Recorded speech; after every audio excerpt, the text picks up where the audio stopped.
Felix and I are today joined by our old pal Derek Davison and Eleanor Janega to talk a little bit about American Prestige's new series on a series of wars come to be known as the Crusades. Now, Derek and Eleanor, I'd like to begin by we had set this episode up. We know you had the Crusades miniseries coming up on American Prestige, and I got to say, I'm a little annoyed because couldn't you guys have chosen a topic with a little more historical resonance to current events? You know, just an interesting hook that we could get our listeners in. I mean, sure, we'd like to teach people about the Crusades, but is it really relevant? Like, couldn't you have done a show about were the pyramids built by aliens, or was Paul Bunyan that would have been a so real much person? Better. Yeah. Yeah. I mean, I really did go into this thinking oh wow, we can do a series because we wanted to partner up with Eleanor and Luke at We're Not So Different and do just something fun that didn't have a lot of contemporary resonance and was not about our depressing current moment, but about depressing things that happened in the past. But yeah, we wound up picking something that unfortunately still has some relevance. Yeah, and the thing that's fucked up about it too is part of the reason that we chose it is the Crusades are one of the medieval things that everyone can respond to, right? You know, I wish that everyone is like, hell yeah, 12th century Renaissance, let's talk about that, right? But no one knows what the hell I'm saying when I say that. But everybody kind of understands what the Crusades are, but also at the same time, no one is really given the opportunity to think very deeply about them. While at the same time, we have stuff like, I don't know, the Secretary of Defense having Crusader tattoos and, people writing Days Volt on their gun and then using it to threaten people. These are the sorts of things that are kind of happening all around us. So there is the hope possibly that if we learn more about the Crusades and learn about what a fundamental bunch of weird losers Crusaders were, that we can maybe denude this slightly. Well, that was something I was talking about this with my mom, I think about a month ago before whatever is going to happen. I'm sure by the end of this episode, they'll be like, oh my God, we found out, Iran planted a doctor that fucked up Kristi Noem's filler. There we go. We're going to war. Get ready. Ayatollah Khomeini is he's currently several miles underground in a bunker with the last piece of the one true cross. We're bringing it back home to Rhodes, ladies and gentlemen. Yeah. But before that, I was talking with my mom about the new type of Protestantism. And we were saying it's so funny that they identify with the Crusaders so much because they sucked. I don't know nearly as much about they suck as you guys, but it's yeah. Solid didn't only like Richard the Lionhearted because he was finally one of these guys who doesn't suck shit. It finally made it kind of interesting. Well, and most of the ones I heard of were oh yeah, they didn't even make it anywhere near there, and they just ended up killing a bunch of Eastern Orthodox. Oh yeah, or they brought a bunch of kids and they all died along the way. I mean the climactic event of the Crusades is the Fourth Crusade when they sack Constantinople and put the Byzantine Empire out of business for a couple of generations. But it's interesting. The Protestant angle is fascinating to me because not only did these guys suck basically, but it's not a project that you could do without a pope. You have to have a pope. You have to have a fucking pope. The entire point is having a fucking pope. Well, you say that. Yeah, no, that's the other thing. If we were going to do the Crusades now, for these American guys who are into it, you would have to. They would be ordered to go to war by Jerry Falwell Jr. That's the closest thing. He would have to get out of his foam party and be like, "All right, let's take it back." A fucking here on Turf Island, I am so serious. Britain First the other month called for a crusade on Birmingham. Hot damn. Hell yeah. And I was my God. Guys, I just don't think you're allowed to do that. I feel that you don't actually have the ecclesiastical authority to do so, but I mean, go off. Aren't 107% of British people atheists? Anyway. Yeah, the people here are very specifically kind of a Christian as a hobby. People here enjoy going to the Church of England to experience vibes, which I am totally down for. Like I was doing some nerdy ass podcasting and looking for green men in churches in Kent the other week. And I went into this one church and there was like a bunch of ladies who were having a flower festival and they were all doing various flower decorations based on Alice in Wonderland. And I'm like, this is a great use of a church. And I love all of this, but that's basically how deep Christianity is getting here. No one really gives a fuck. And this is the trouble that we have, is that losers like Britain First are like, oh yeah, we should have a crusade. And I'm like, oh, you mean you want to kill people of Pakistani descent? Like, I just don't see how the Pope is going to okay that one. I mean, or the king, I guess, here. Like, how's the king going to do that? Explain yourself, you know? I didn't really know that aspect, that British people have reformed Christianity. That's good. That's a positive development. Yeah, you know, like here, fundamentally, like if you have to look at Prince Charles and know the freaky sex shit that he gets down with, how are you really going to believe that like this man is somehow the head of a church, right? And then that is going to basically be a trickle down thing. Like here in London, you know, the only good place in England, TM, you know, most Christians here are like African immigrants, to be honest. And they do a great line in wearing the best outfit you've ever fucking seen on a Sunday. And I'm very, very happy for them.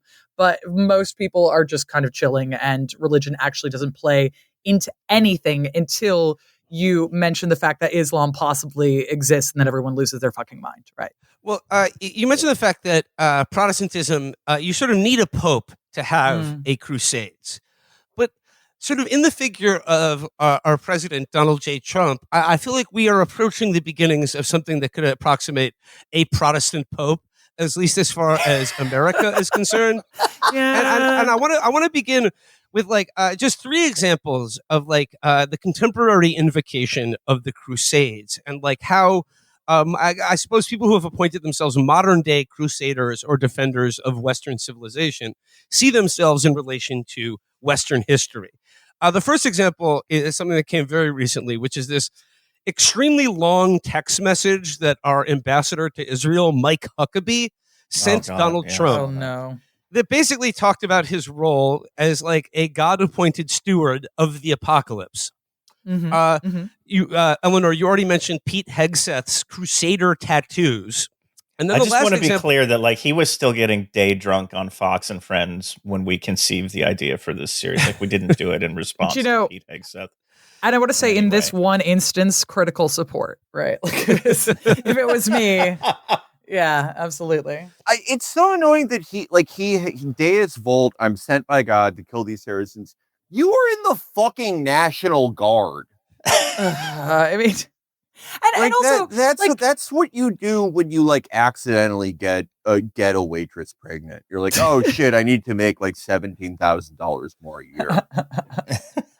Yeah, I mean, it's incredible stuff, right? Because it just begs the question of what the fuck they think a crusade is, and I think that they think that it just means killing Muslims, right? But I think we do have to talk a little bit about how Jerusalem functions in the mindset of Christians. And it is kind of difficult if you aren't around modern day Baptists or something like that. You could be really forgiven for forgetting what Christianity is, which is a linear religion. There's a beginning, there's a middle, there's an end, right? And the beginning is obviously when God makes the world. The middle is kind of when Jesus showed up, and the end is supposed to be happening any fucking day now, right?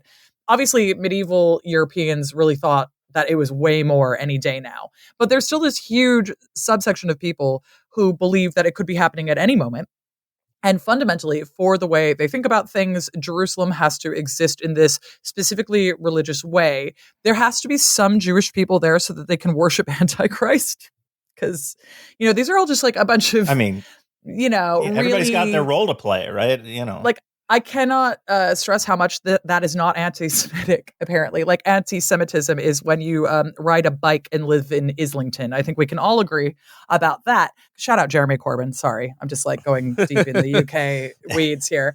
But, you know, fundamentally, these are people who think that there should be some Jewish people in the state of Israel because they need to worship Antichrist and then the world can end in, like, blood.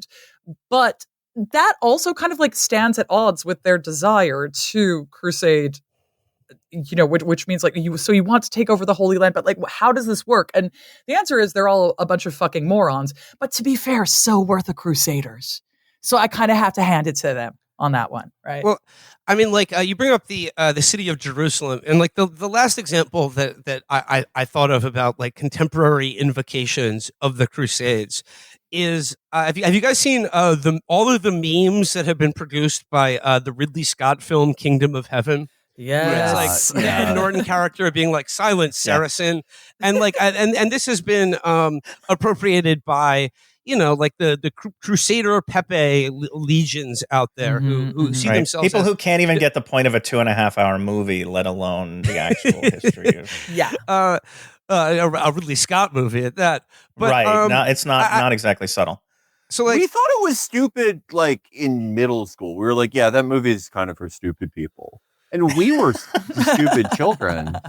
But Eleanor, like there is a parallel here between how violent and stupid the original Crusaders are and their sort of ancestors, you might say, in 2025, 21st century America. But I guess like my question is, like, do you see any parallels or contradictions between how the people who fomented the Crusades in the 11th century, the First Crusade, thought of themselves and their mission, and like what someone like Pete Hegseth, how he views himself and his role as like a Christian warrior?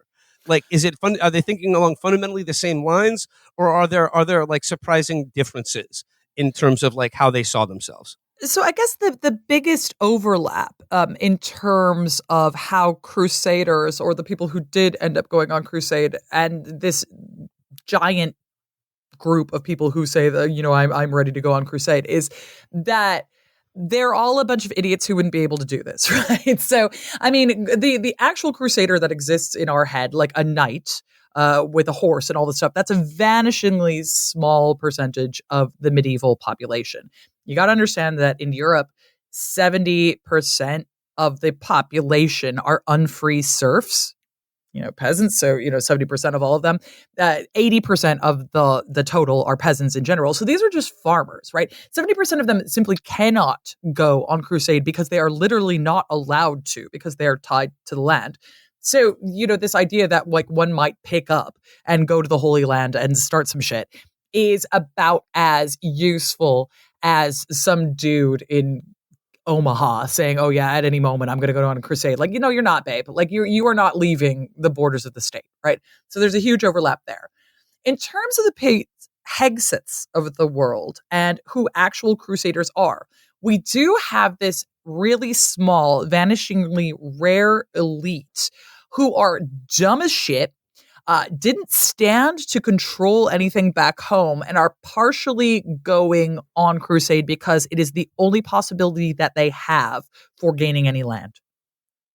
And, a lot of, especially people in the First Crusade, are coming specifically out of a Norman context. So, it's like some Vikings stayed too long in France. They invented their own language. They got boats and horses. It got very confusing. But they are people who basically are warlords. So if you get any land, it's because you attacked somewhere with someone else and you're given land as a result. And they're kind of running out of Europe to do that with. So they do it in northern France. Then they take over England. They take over Sicily. They take over parts of southern Italy. But they don't have anywhere else to go. So if you're everybody's third son, you're like, well, where am I going to get any prestige? What can I possibly do? Do they believe in God? Yeah, they do. And they're probably like, also, there will be some bonus points for me if I do this. But what you tend to see, especially in the First Crusade, is like homies get to like the county of Edessa and they're like, nah, I'm good. Right. I've taken over, right, it turns out there are a lot of Armenian baddies around here. And like, I could probably just stay here and get like a big booty wife and everything would be fine. And people just give up left, right, and center. And that's kind of where the Hegseth of the world exist, is in this. I mean, like, yeah, I would like to kill for God as a convenient excuse for doing some killing because I'm just kind of stupid and venal. And there is rather a lot of that on display in the Crusades. I mean, people like to just be like a random third son and like keep in mind, there was no, like, you couldn't listen to podcasts. You probably couldn't read, honestly. No. So you were just looking at a wall all day for like 20 years. And then it's like, okay, we can, you can find this amazing war. But then you like have to either ride a horse or walk there. Both kind of suck. Have you ever ridden a horse? Try doing it from Europe to Jerusalem. And like kind of sucks. The fast way is on boat, and then you're on a horse boat. It's like you've got horses on this little ass boat, and those boats go down all the time. It's a bad scene. I mean, in terms of the People's Crusade, where ordinary folks like just get way too head up about like the fact that they're going on crusade, they have to walk, right? And most of them like get attacked by the time they hit Hungary, and everyone is like, who the fuck are you? Get out of here. Then they're fighting with people outside of Constantinople, and then they eventually walk over to Anatolia because in Constantinople they're like, please leave, I hate you. And then they're all killed immediately. The first Bernie Sanders campaign. Yeah. So relatable. The People's Crusade is such a great kind of microcosm of medieval Europe, because it's like you get the Pope issues a call for crusade thinking, okay, I'm going to get some lords and knights and, put together an army and send them over. The Byzantines have asked for support. And what happens instead is this like these preachers, there's one Peter the Hermit who's very famous, who goes out and just starts preaching to everybody, and these mobs form, and like they're like, okay, let's just go, let's just like fucking go to Constantinople, we'll cross over, we'll fight the Turks, whatever. But then as they get to like Jewish villages along the way, they're like, well, maybe we could just attack these guys. They're Jews, why not? Like, this is something we do, right? And so they just commit these horrifying acts of violence against Jewish communities. And then, wind up kind of stripping the countryside bare. They get to Constantinople, and the emperor looks at them and says, "This is not what I ordered. Please go," and ships them across. And they really do. I mean, they have one battle and they get slaughtered because they're a mob. They're not an army. Like, they're not prepared for the kind of fighting that they're going to have to do against a real military. So they just get wiped out. And to be fair, like, that's the average online guy, right? Who's like, oh, hell yeah, I would be a crusader. And I'm like, I mean, if that's what you mean, yeah, like you are a stupid loser who would immediately be killed. Like, bang on. But I just feel like that's not what you think you are, right? Eleanor, a concept that you taught that you referenced on the series that I thought was great. I never heard of put it in these terms. But when you're talking about the crucial role that France played in all of this, you referred to the Normans as reform Vikings, and I thought that was such a perfect concept to discuss that, like the overlay of Christianity on a pagan like rape and pillage culture. So I was just wondering, could you expand further on the concept of what being a reform Viking was in the Middle Ages? Yeah, okay, so the Normans, you've got to understand that the term Norman, and indeed calling the place Normandy, comes from the term Normanni, or Northmen. And essentially, the Vikings just kept showing up in the Seine Valley over and over and over again.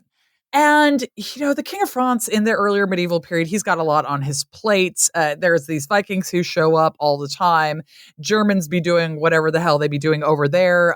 Burgundy is a constant thorn in your side. And also, he's got ongoing problems with kind of the people out on the peninsula, like Brest and places like that.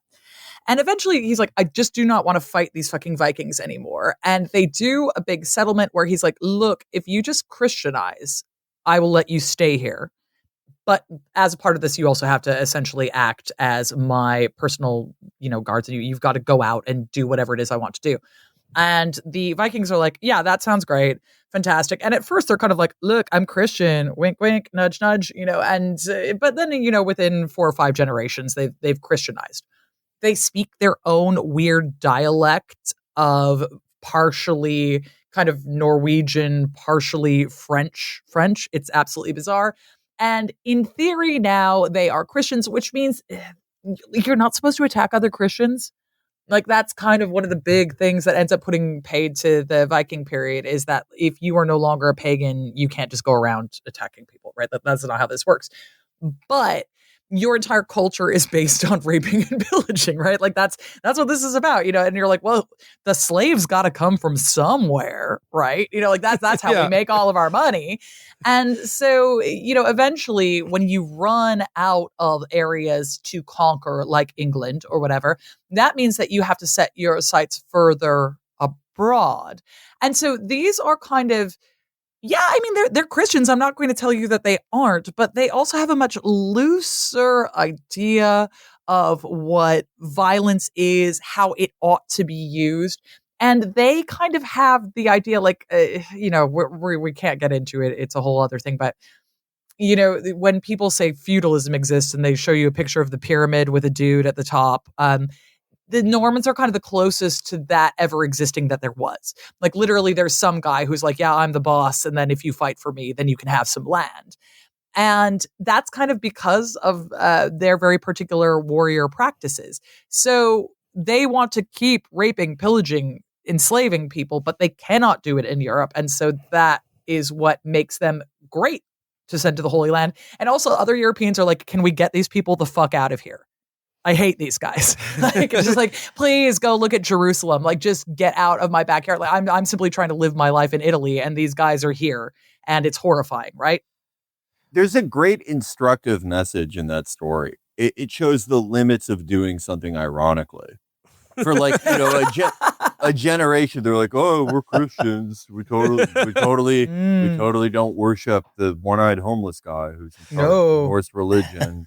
And then, like, their kids are like, yeah, we're Christian. And that, like, if you dedicate your life to something, how ironically are you really doing it? It turns out you can only wink for so long. Before people just think there's something in your eye. Yeah. Well, I mean, this goes to the next thing I want to talk about, which is, I guess for the pagans, like paganism to sort of then be grafted into Christianity. Like a big difference is that like they were now adopting a religion and a creed that had a universal message, right? That it applies to everyone, which like your faith applies to everyone. There is one correct faith and everyone else is wrong. That's very different than paganism. So like you have this, a culture of looting, rape, plunder, and pillage, but then you have this universal creed that was grafted onto it so that like the existence of people who believe otherwise elsewhere in the world becomes a problem. For the Crusades to start, you talk about like there has to be this kind of psychic revolution in Christendom. So like, how does that happen to go from a universal creed to like people in France having their entire identity and like the whole point of their religion being based around who controls Jerusalem? Yeah, I guess one of the first things that we have to understand about this is the way that medieval Europeans think about the world is that Jerusalem is at its center. So if you look at maps from the Middle Ages, so they're called Mappa Mundi or maps of the world, you've got your Africa, you've got your Europe, you've got your Asia, and Jerusalem is smack bang in the center of it. And they don't really have a concept of Europe. There's no such thing as Europe to them. It's like, yeah, they're like, okay, there's an area that's sort of called that, but no one would say they were European. What they have a concept of is Christendom. So there is Christendom, which is like all of the good people, and then there's everybody else, right? And they're kind of limited in terms of what their understanding of the rest of the world is. So they will call basically anyone a pagan who is not Muslim or Jewish. And they're also pretty not great at understanding. Like, and basically, if you show them a black dude, they'll be like, oh, that's a Saracen. Right. And a lot of the times not, oftentimes these are people who are animists, but they just kind of don't understand what that is. When they come into contact, for example, with people from China, they will call them pagans. And then when they draw pictures of them, they'll have like a little like Roman god on a plinth in the background and stuff. So it's very cute. They have no idea what they're fucking doing. Right. I guess that in terms of the Normans, what you do have in terms of an overlap here is that, in terms of Norse religions, you've got a religion that encourages you to die in battle because that's the only way you get to Valhalla. And in terms of crusade, it encourages you to die in battle because you will go directly to heaven. And one of the only things that medieval Christianity is good at doing is telling rich people that they're probably going to go to hell. I mean, we could kind of Right. use a little bit more of that, Yeah. right? Like, where they're like, yeah, it's actually bad to be a king. It's actually bad to be a bishop. It's actually bad to be all these things because you actually sort of do treat people like shit. So you better be doing things that mean that you're going to go to heaven. And Crusade for Normans is a great option because they're like, oh, I don't actually have to be nice to any of these people that I rule with an iron fist. I could just go kill other people. And if I die in battle, then I'm like straight into heaven because I've got all of this good stuff going for me. And even if I don't, well, I'm under plenary indulgence while I'm on crusade. So it's like I can get out there and be like shagging everything that moves. I can be getting drunk as hell. I can be acting a fool. And it doesn't matter because I'm on crusade. So it's also kind of like a very convenient get out of jail free card that they get to play. And it's very difficult for us to understand this now because we have stuff like a developed sense of morality outside of religion. But then again, the Pete Hegseths of the world don't, right? And so they're just kind of assuming that if they also kind of believe in God, then whatever bad things If they you do get the are right fine. tattoos, then it sort of sanctifies whatever sin that you're planning to do that you were already planning to do. Exactly, right? So it is quite different in terms of the way that we think about things now, but there are kind of real scary overlaps in certain situations. All right, so beginning with the First Crusade, essentially, like how does the First Crusade come into being? Like, what are the inciting factors, and who are the major players, at least on the European side? Yeah, there's a couple of things that happen. The main one is the Battle of Manzikert in 1071, which is when the Seljuk Turks enter Anatolia and defeat the Byzantines. Anatolia, up until that time, for the Byzantines, had been this sort of fortress.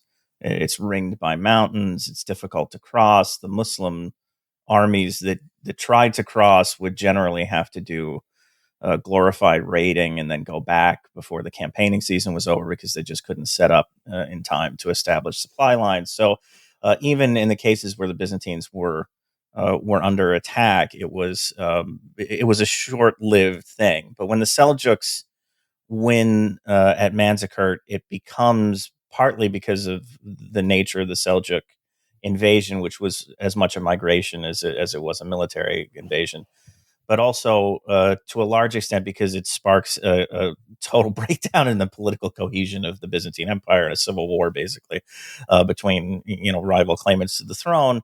The Turks, when they arrive and win this battle, are there to stay, basically. So this plateau in the middle of Anatolia that's been the central core of the Byzantine Empire for several centuries at this point is now being lost. And so the emperors make an appeal to the West, and we can talk about what that meant for the popes, but they ask for support, they ask for military help, and there's some talk of we could all heal the nasty schism between the two churches, and wouldn't this be nice? And maybe we could accept papal authority, which is very appealing to the popes.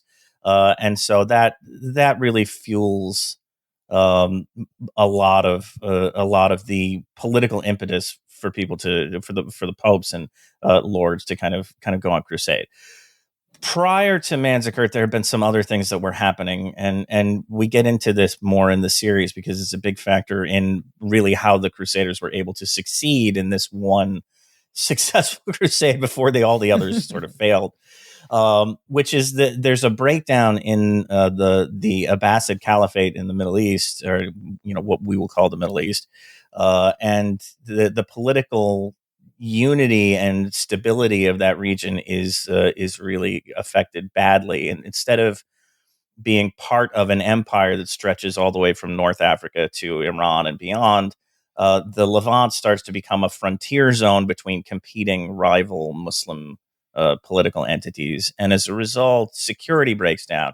Jerusalem had always been a pilgrimage site for Christians from Europe, and typically you could make that journey pretty safely. But now it starts to become more perilous, and you get stories coming back to Europe from people who tried to make the pilgrimage that got interdicted in some way or were harmed in some way, and those stories start to filter out. There's also the case in 1009 where the the Caliph of the Fatimid Caliphate, the ruler of the Fatimid Caliphate, burns down the Church of the Holy Sepulchre in Jerusalem, which is like the central site for medieval Christians. It's where Jesus was crucified, where his tomb supposedly was. And he gets mad at the priests there one day, and it was kind of his name is Al Hakim Bi'amrallah. He was kind of not right in the head anyway, but he just like has a bad day one day and orders the destruction of like Christian sites all over the place, and particularly burns down this mega church that is so important to medieval Christians. And that story gets back and filters around Europe, and so suddenly where there'd been a sort of status quo, I think, where people felt like, it's not great that Jerusalem is controlled by these people, but at least we can all, go and worship at the church and make our pilgrimages. Now that's not necessarily the case anymore. So it's people are much more aware of and concerned about the status of Jerusalem. Was this like the WMD of the day? Like how do they get the people? How did they get the people on board for the crusade? There was just like Christendom is under assault in the Holy Land.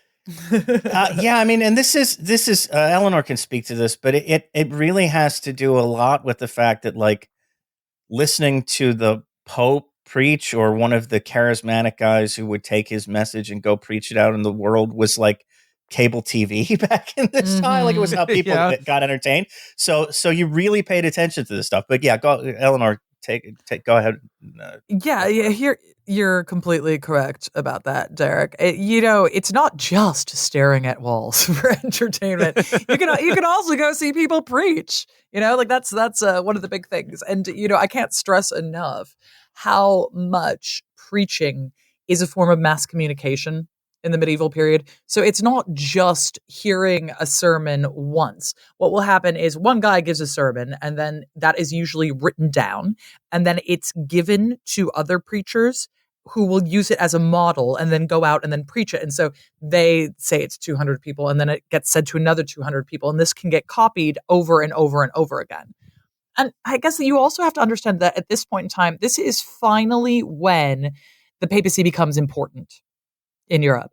The entire beginning of the medieval period, the papacy is just going, guys, we are such a big deal. Wow. I am the Bishop of Rome, and aren't you very, very impressed? And like the Patriarch of Constantinople is like, not really, bro. You're kind of in the shit city. I don't know what to tell you. And they've spent literal centuries writing down how important the papacy is and why they are the guys to listen to. And that's finally come to fruition when the Crusades are called in the 11th century and they decide to celebrate by doing mass religious violence, right? But they finally have like a Christian mass movement of which there's one guy who's in charge of it. And like that's what the Crusades became to the like Catholic Church, right?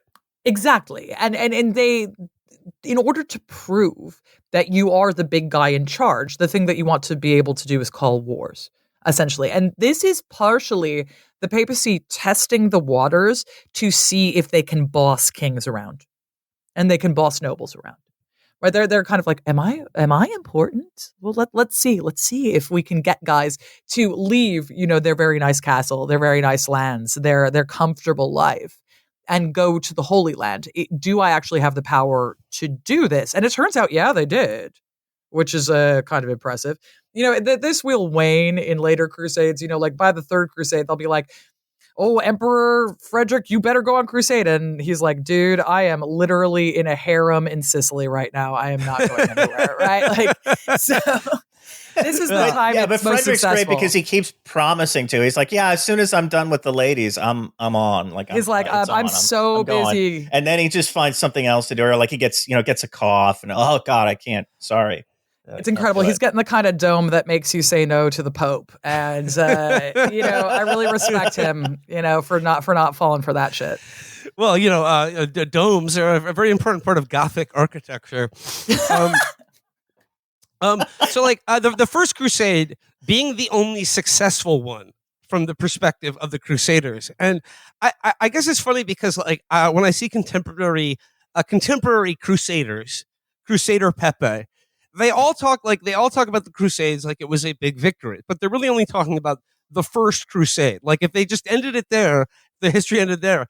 yeah, like that'd be a cool thing to invoke because it's like, oh yeah, we went and took back the Holy Land. So like, how did that work in the First Crusades? Like, there's this mass movement. They send all these people to the Holy Land to retake it. But like, what did that look like? And like, what did they do? And like, how were they successful? Dumb luck. Basically, Basically, all of the Muslims were kind of distracted and weren't ready for a bunch of quirked up white boys to show up. Is what happened. It is wild that they actually succeeded at all, right? Because first of all, terrible. Well, they're on a issues mission with- from God. We've got an understanding. We're on a mission from God. Yeah, which is, exactly what all these idiots would tell you, right? But, first of all, they show up with terrible supply lines, not enough food. They're constantly starving. They're constantly running out of water. I think probably the most universal thing that any crusader experiences is like shitting themselves to death in a ditch in Syria, right? Like the number one thing that you do is just die of dysentery. That's basically it. When they manage to take varying cities, it's like, oh, some guy on the inside for some reason opened a back gate for us, right? Things like this are what lead to the varying successes that they have. And even then, I think we can all agree that the First Crusade is a success in that they took back the Holy Land.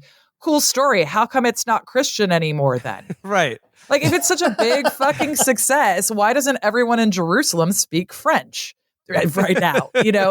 Because some of them do. It would just be. It's like saying that America won Vietnam, right? Right. Or like, if you landed. Well, look at the body counts. Yeah. I mean, did we fucking succeed in Iraq? Did we fucking succeed in Afghanistan? It's exactly the same thing where, you show up with a bunch of guys, you can temporarily take over, but it turns out it's really difficult if you are some random white dude whose entire deal is, I hate you guys and I think you fucking suck, to keep that going for a really long time when no one wants to trade with you. Right? No one wants to, they're trying to send away for women to marry to France. They're like, please, I'm begging you, just a crumb of pussy. Can you just send anyone over here? Like, no one wants to live there. And it falls apart almost immediately because you're in hostile enemy territory and you're a really stupid dickhead. Right? So it just doesn't work. They wind up in the region at a time when, as Eleanor said, there are bigger things going on in the Islamic world, and they're just not prepared to deal with. I mean, this invasion that it doesn't really look like anything. You don't know who these people are. They just kind of show up one day, and you have a lot of, basically, as I said, this region has started to become more of a frontier than a core part of any political entity. And you've got a lot of emirs of cities who are sort of freelancing. They're acting on their own volition. They nominally pay, homage to some sort of overlord somewhere, but really they've all got their little petty rivalries and their petty little games. Like the siege of Antioch, which we do an episode on in the series. Part of the success at the siege of Antioch is because the three cities closest to Antioch, who could have put together a relief army and marched to Antioch's defense and probably driven the Crusaders off, like the emirs of all three of those cities hated each other's guts, so they couldn't get together, and they hated the guy who was the emir of Antioch, so they couldn't get on the same page to do anything about it, because they had their own kind of local issues were more important to them than dealing with, as Eleanor said, these these white boys who showed up one day and started killing people. But it really is, it's a matter of timing, I think, because as soon as the First Crusade is over and everybody's sort of expectations are reset, when these guys show up, that's something we have to deal with. That's it. The whole thing is kaput. They've got these Crusader states, but that's all they're going to get, and it doesn't last. Well, yeah, I guess that was my next question. Is from the other side of this, for the Islamic world. New kid on the block, newer religion by that point, but it's fairly successful in a short amount of time. So you described this sense that they didn't really know what to make of this, like, these crazy white boys showing up and having, like, Coachella in Jerusalem and killing everyone there. They were like, they didn't really know what to make of this. But like, how did the Islamic world, like, what did they think of the Crusaders when they first encountered, like, the peoples of Europe showing up at their doorstep? And this would include even, like, European nobility. What did they think of these, like, reformed Vikings showing up in the Holy Land and being like, it's our destiny to live here and, like, control all of this? Right. So this is a hard question to answer, because the most of the sources that we have from the Islamic world about the Crusades are written a fair amount of time after the First Crusade, and in the midst of the Mongol invasions, which was the much bigger deal for these people. So, the amount of time that the chroniclers spend on the Crusaders, especially of the First Crusade, is fairly small, because it just doesn't, in the big scheme of things, it just winds up being a little hiccup. It's not like a major event. The one place that you get kind of really in depth writing about the Crusades is from Saladin and his chroniclers, but they're all more interested in writing about the majesty of Saladin than anything else. So even there, it's not great sourcing. But I mean, we get some idea of, at least in the initial context, like the ruler of the Seljuk kingdom state sultanate in Anatolia, the Sultanate of Rum. His name was Kilij Arslan, and he engages with the first wave of Crusaders, which is the People's Crusade, which is the people we talked about earlier, who just wind up getting slaughtered. And then, and this is part of the reason why the Crusaders are able to establish a foothold here in the first place. It's so easy to defeat this mob of peasants, basically, that he goes off and campaigns against another Turkish principality in Anatolia that he wanted to subjugate. When the actual warriors of the First Crusade show up and besiege Nicaea, the garrison at Nicaea sends this message like, "Hey, you got to come back. Like, we're in really deep shit. Like, these guys know what they're doing." And Kilij Arslan just sort of says, whatever. I already fought these guys. They're nothing. They're a bunch of peasants with pitchforks. And so he kind of goes back half-heartedly and winds up getting crushed in a battle against the Crusaders, because he's just not ready for it. And that's sort of the best example, I think, of the immediate reaction to this, is they just didn't make very much of these guys and wound up being surprised at multiple occasions with how difficult they were to fight.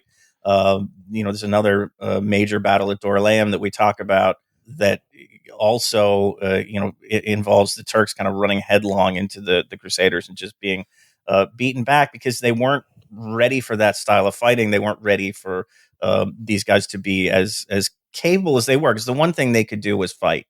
You can talk about their inability to get along with each other and the politics and all of the other zany things that happened, but they were able to fight. I mean, given that the WMD narrative here is that, like, okay, they're attacking pilgrims. We have to make the Holy Land safe for Christian pilgrims. Were Christian pilgrims not safe before this? And what did the Crusaders do with the Holy Land once they had it?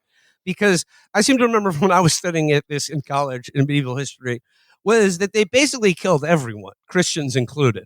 Oh God, yeah, they couldn't tell the difference between much in the way that people now can't understand that a lot of Palestinians are Christian. People from Europe at that point in time were really confused that there were rather a lot of Christians around the shop, and they were like, "But he's wearing a little vest." And so they just kind of go for it.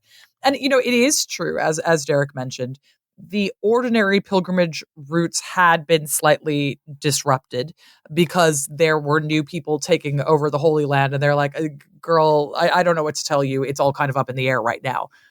There's no reason to suggest that wouldn't have settled the fuck down, though, because these are also major trade routes, and it's to everybody's advantage if you take over the Levant to make sure that trade is kind of flowing, because that's what that part of the world is for, right?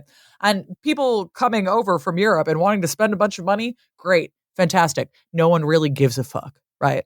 And fundamentally, also, Muslims, in terms of the Abrahamic religions in the Middle Ages, are probably the chillest about the other Abrahamic religions. They're the most like, well, we're all people of the book, and they are quite interested, for example, in having Christians live in their areas because they would simply love to tax them with the jizya, which you could right. only. I mean, you got more money for having Christians and Jews living in your kingdom than you did from Muslims. So yeah, there was a definite desire to have that extra revenue stream. Just a modern link to that thing about them not recognizing Christians in the Holy Land. I'm reminded of one of the first things Ted Cruz did before his 2016 presidential campaign was he spoke before a group of a DC group for Arab Christians, and he just assumed that they were like Texas Methodists who just happened to live in Syria. And he said, well, obviously, first things first, we're going to defend Israel. And they all booed him, and he was like, what the fuck? Are you Christians? Love that. I guess another feature of this series, and at any major historical event that you study, you get into the characters. You flip over the baseball cards. Who are the big players? Let's look at their stats. So Derek and Eleanor, in doing this series, could you just talk about some of your favorite of the big players in the Crusades? Like who are your guys here? Okay, my favorite, Derek's already mentioned him, is Peter the Hermit.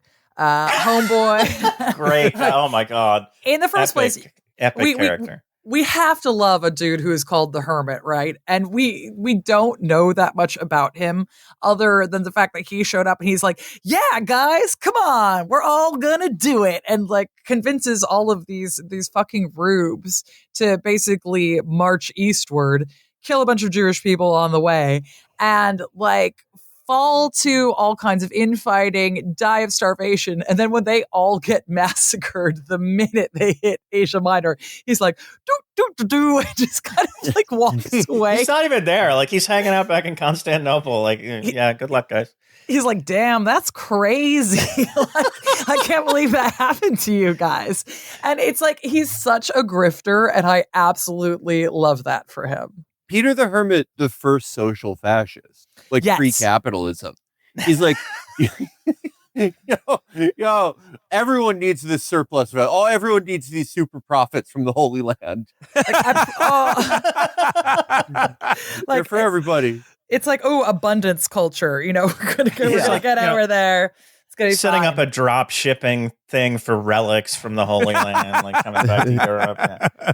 And fully, I absolutely do believe that he was intending to do that. I think he was absolutely intending to go over there and be like, damn, this is crazy. I got baby Jesus's fingernails. He's 100% that kind of guy. Even when you read the sermons now, they are so shit. Right. And he's not even particularly eloquent, but he's a really, really great scammer. And that's what I absolutely love about him. That is one of the best jobs back then, was to be a guy who's like, look, I found this old bullshit piece of wood, and you guessed it, it's from the original cross.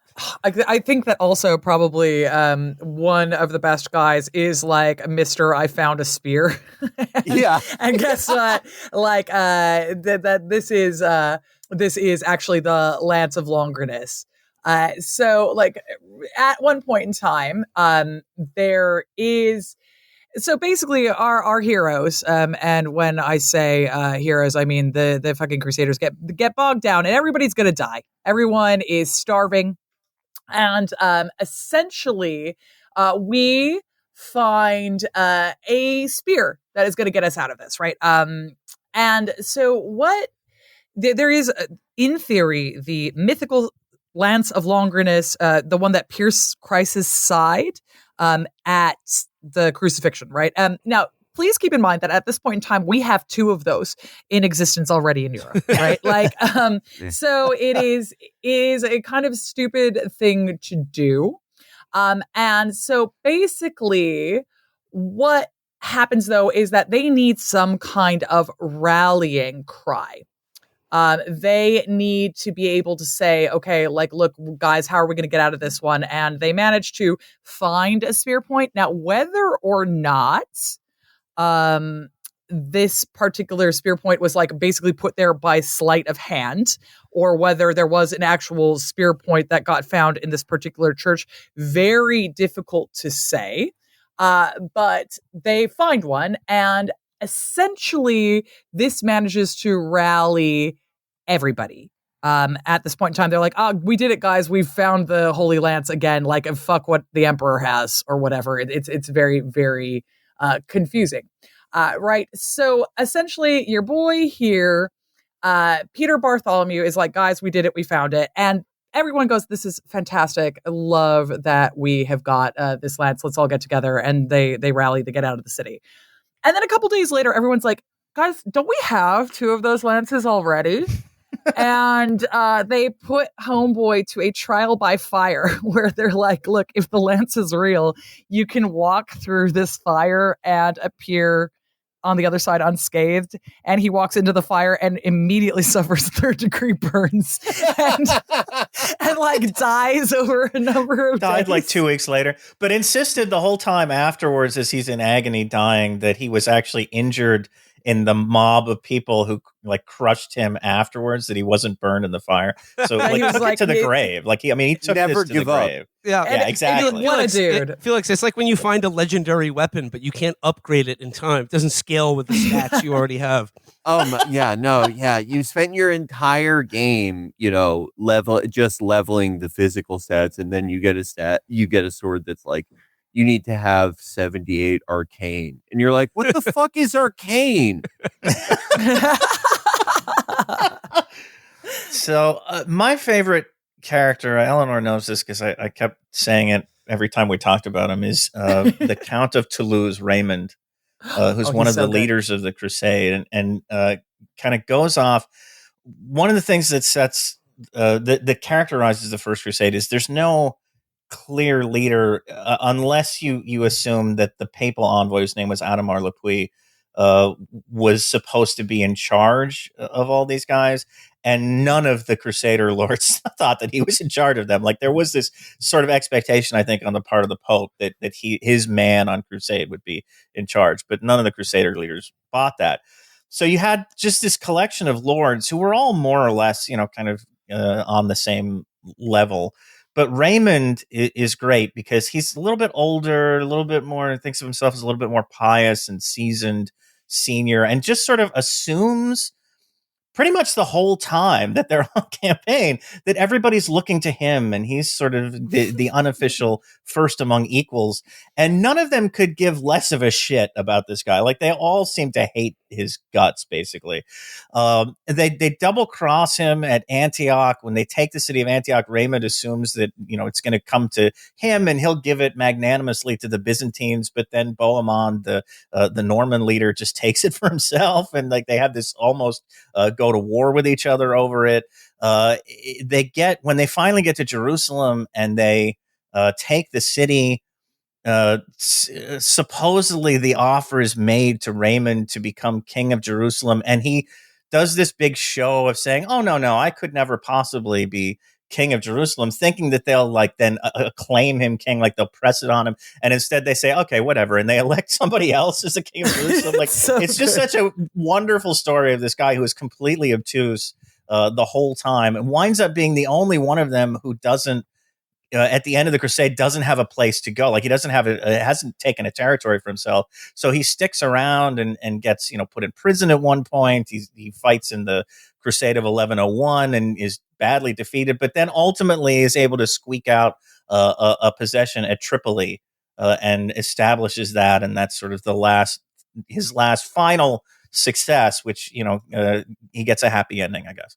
I just absolutely love the picture of him being like, "Oh, I couldn't possibly." Oh, God, and everyone please, going, no. "Oh." King of Jerusalem, no, please. And everyone being like, "Oh yeah, word, next." It's very good. So when does the First Crusade become the Second Crusade? Like the First Crusade, a success, they take back the Holy Land.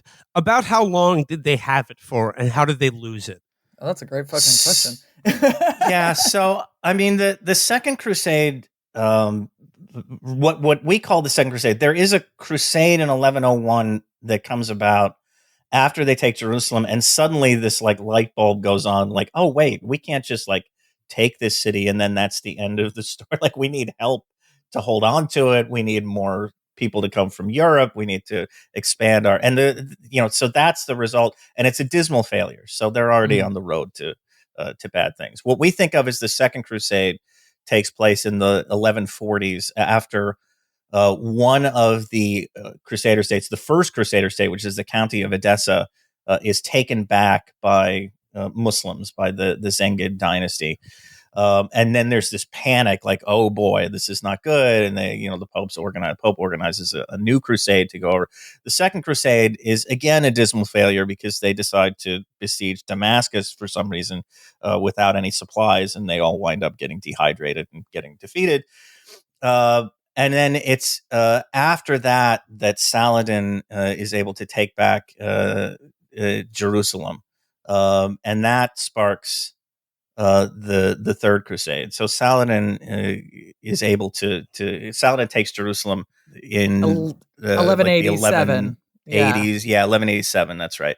After again, the Crusaders stumble into a battle without any water at Hattin.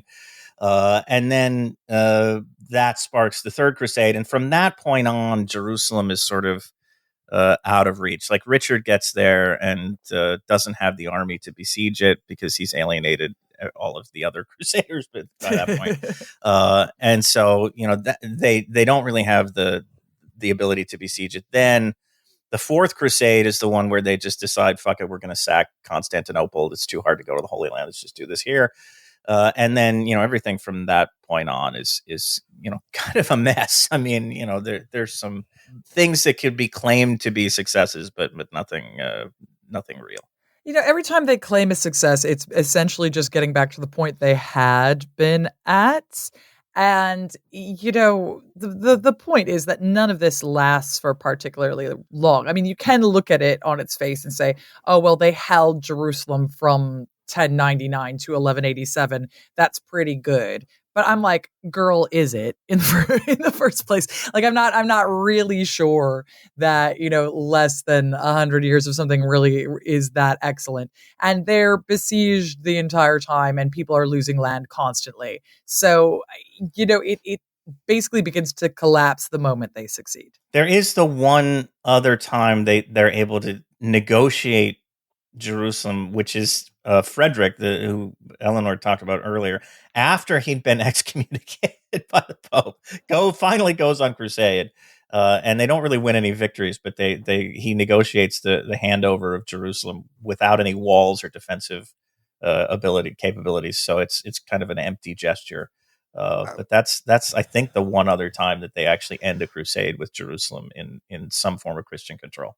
And taking this whole story, or like trying to piece together like a grand narrative here, we seem to have sort of a Christian Europe that like doesn't really represent much of a coherent culture to begin with. It's a sort of pseudo barbarian peoples that have found in the Holy Land and in the Middle East an animating force that they could direct, like something of like a unified cultural front. They could and a pressure release valve for the dregs of their society that they could be sent off to in this grand vision, this crusade that will become an animating force that becomes like a cascading series of disasters. But like in the Holy Land, you can create for Christian Europe this kind of weird mirror reflection of itself that they're like, this is us, they are them, and that's why it's ours. I guess what I'm saying is any parallels between now and back then that you can think of?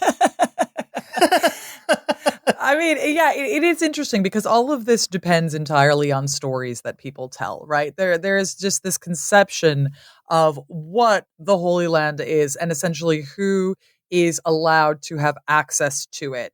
And also, who stands to profit from it. Let's be completely honest, because one of the huge motivations for all of the Crusaders is they just want to make a quick buck. And a great way to do it is to kind of take over what is essentially the western end of the Silk Roads. We absolutely love to do that, right? Then, you just dress that up in some form of finery and you say, yeah, this is all religious. And I mean, we're absolutely seeing these same sort of ideas in real time now with everything that is happening with Israel, where there is all this, oh yeah, I don't know, something religious? Question mark? Where really it's about, what the West in giant air quotes wants. Like to have a concept of the West, it's like we need to have the Middle East as well. Like we need to define the West by our relationship to, like of these pseudo-barbarian peoples that have nothing to fucking do with any of the people living or created any of the religions that they're supposedly signing on for. Exactly. You have to create a hierarchy, and you have to have this mirror image of the people who are doing the same thing as you, but it's bad. And then that is what creates the entire concept, first of Christendom and now of whiteness, essentially, which is the new religion, right? In this way. And I laugh, but I'm laughing because I have to cry because. Well, I mean, you talk about how the Crusades were like the beginnings of like the very first like pseudo or sort of like nascent ideas of like European colonialism. The idea that like everywhere outside of Europe is also the province of Europe, and that Europeans and Christians need to control it and have a sort of sovereign duty and religious mission to accomplish that. Yeah, absolutely. To civilize it, like to save it from, the barbarian Saracens, but like who themselves are probably 1,000 times more civilized than the people that were invading them. God, completely. Yeah. It's all of this also completely hinges on this idea that we still haven't got rid of in the global north, which is that we are in a constant existential battle with Muslims for survival. And I cannot stress how much the Muslims in the Middle East, I don't. They were in an existential battle with the Mongols. Yeah, they didn't give a shit, dude. The West. Exactly. Yeah. They do not care. They do not care about like what the Christians are doing. They don't love that the Christians are showing up and trying to kick them out of Jerusalem. Yeah, they're all just dirty. They don't even wipe their ass. They're like, I don't know who the fuck you are. Like, you're just the latest group of guys who's taking over things. And it's really similar to now, which, most people who happen to be Muslim are just trying to live their lives. And Christians are just like staying up at night being like, I fucking hate them so much. Oh my God, Iran, what are they about to do? And it's like, Iran doesn't give a fuck, dude. They don't care about you. They're about to nuke Missouri.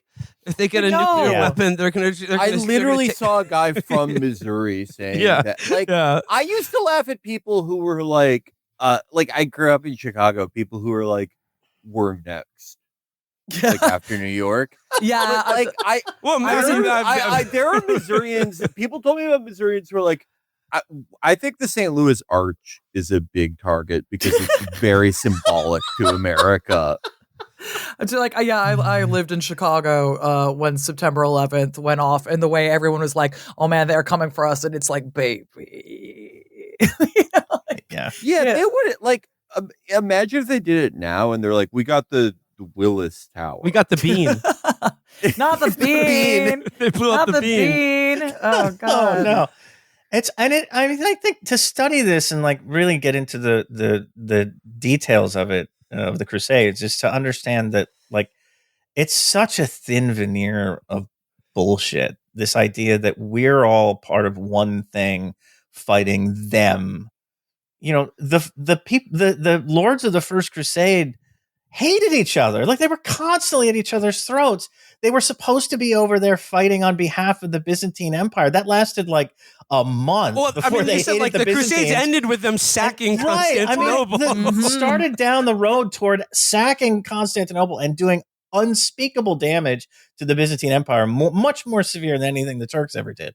And it's just so like we all hate each other here. Like we're not fighting together some civilizational battle. We fucking hate each other. We all, we're all constantly complaining about each other. It's so obviously bullshit. And were it not for the Crusades, would be killing each other just in Europe. Yeah, exactly. I mean, these people would have been killing people somewhere. It just so happens that they channeled it into this, structure that they built for themselves. Essentially, the Pope was trying to point everyone in a direction other than at each other for a moment. And they've turned this into a story about civilizational issues, which it just simply isn't real. Well, I mean, it's like the issues with one civilization in particular that seems to be a problem. I'll tell you what. Yeah, there's one that I guess the last figure I want to talk about, because he figures largely in this story, is Saladin. I know we've mentioned him, but like, I mean, like, would you say he's really the all-star? He's the MVP of the Crusades? It's interesting. I mean, yeah, he comes around, after, obviously, we don't talk about him in the series because, if people like this, we'll eventually get to the second and third Crusades and we can talk about Saladin. But he really is sort of the one transcendent figure. I guess you could say Richard the Lionheart comes out also as sort of a transcendent figure, and Saint Louis, who is a much later figure who gets credit for losing 2 Crusades and dying of dysentery outside the walls of Tunis, and then is canonized for it. Those are sort of the 3 figures I think that really stand out as the major people. And Saladin gets this kind of pride of place as the noble savage in European consciousness. Like he's revered among Europeans, and right. And in your first episode, you reminded me of the fact that I had forgotten it. Saladin is in the first level of Dante's Inferno with all the other sort of enlightened pagans like Aristotle. Oh yeah, everybody loves him, and it's incredible how he gets used in all these particular ways, because he is essentially like the guy that everybody wants to cuck them in the medieval period. They're like, oh yeah, this is the guy who's going to fuck my wife, and like I can't wait for him to spank my butt or whatever. And he gets used in all these particular ways, where like there begins a rumor at a point in time that like Eleanor of Aquitaine had sex with him, which is like really. Like, how would they even have met? They can't. It's not fucking possible right now. Like on the other hand, maybe he and Richard the Lionheart had sex. I mean, Richard the Lionheart, famous by King, which gets forgotten incredibly conveniently. I mean, there's so much artwork of the two of them meeting, whether it's like fighting a duel against each other or just like encountering each other, and it never happened. Like they were never in the same place at the same time to talk to one another. But there's a ton of that stuff that gets produced. Is that thing about like Saladin or Richard Lionheart wanting Saladin to marry his sister, is that true, or is that another like weird European myth? Probably a weird European myth. I can't stress how much, like, I don't know how that would happen. I mean, Richard Lionheart's such a fucking loser, too. Saladin, she's stuck in the medieval equivalent of a washing machine. She's stuck in the laundry. I gotta get it there. Yeah, she's stuck in a butter churn. Yeah. Saladin, my sister's stuck in the laundry bucket. Please help her. How would it even happen? I mean, like this fucking loser like gets basically arrested by the Holy Roman Emperor on the way back through. Like his mom has to come bail him out of jail. Like I can't. Like one thing that will never cease to amaze me is how people like jack off about Richard the Lionheart. Such a fucking loser. Such like a he has it's the name. That's all people know about him. So Yeah, I mean, on the other hand, I wouldn't put him past it. We'd be like, yeah, Saladin, you want to fuck my sister? You want to fuck my sister? Yeah. Here's my sister. Fuck her. I mean, like to an extent, I'm like, yeah. I mean, maybe shit. Like, well, maybe I don't know. Maybe his sister was like she was dating a loser, and he was like, oh my god, my sister's the guy who's courting her spends all his day playing throwing a ball against a wall. Yeah. He's all he does is read scrolls. You're a real man. You should marry her. But it is interesting, right? Because when we talk about the big, larger than life characters, it is Saladin that really comes up. But this isn't even one of the Crusades that goes well for anybody. Even the fact that Richard the Lionheart is over there at all just shows you what a bad idea the Crusades are and how this is real loser shit. Like, if it had been so successful and this was like such a great job of taking over the Holy Land, why the hell does this guy have to like completely leave England in order to go over there and fuck around, right? It just shows you on its face what a stupid idea all this is. And the one figure we probably haven't mentioned, who I joked in the series would be on the cover of like the Medieval Life magazine recap of the First Crusade, is Godfrey of Bouillon, who winds up accepting the crown of Jerusalem. He doesn't call himself king. but he's sort of the real. We don't. He doesn't come down to modern times as a transcendent figure, but for medieval Europeans, of all the crusaders, he was the ideal crusader, and he was the archetype of it. What made him a transcendent figure?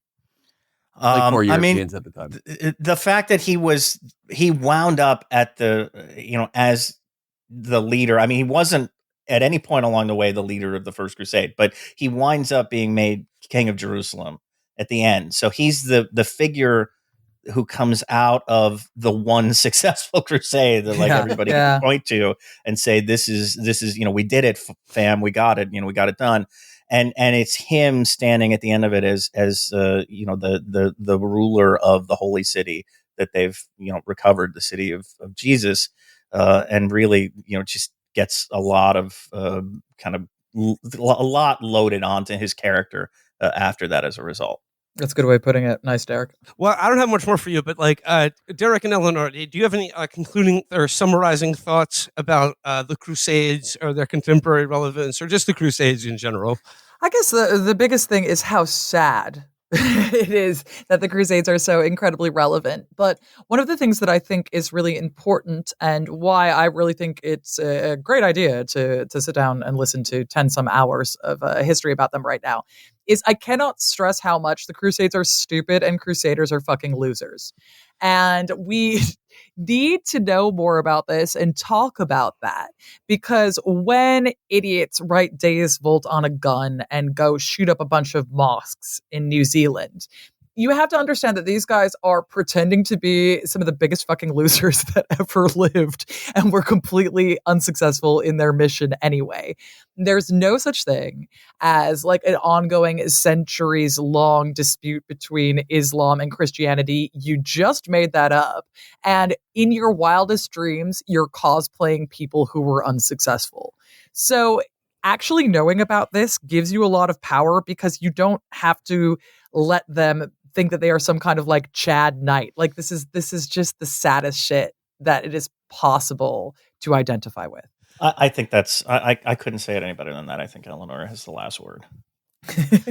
Derek and Eleanor, thank you for talking Crusades with us. The new miniseries is available from our friends at American Prestige. So you go to our website, www.americanprestigepod.com.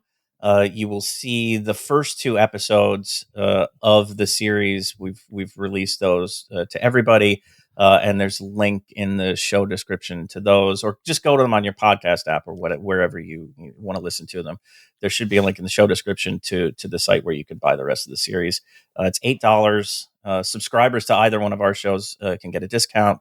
It's going to go up to $10, I think, in a couple of weeks. So, if folks are interested, please support it, and we can do hopefully more of these.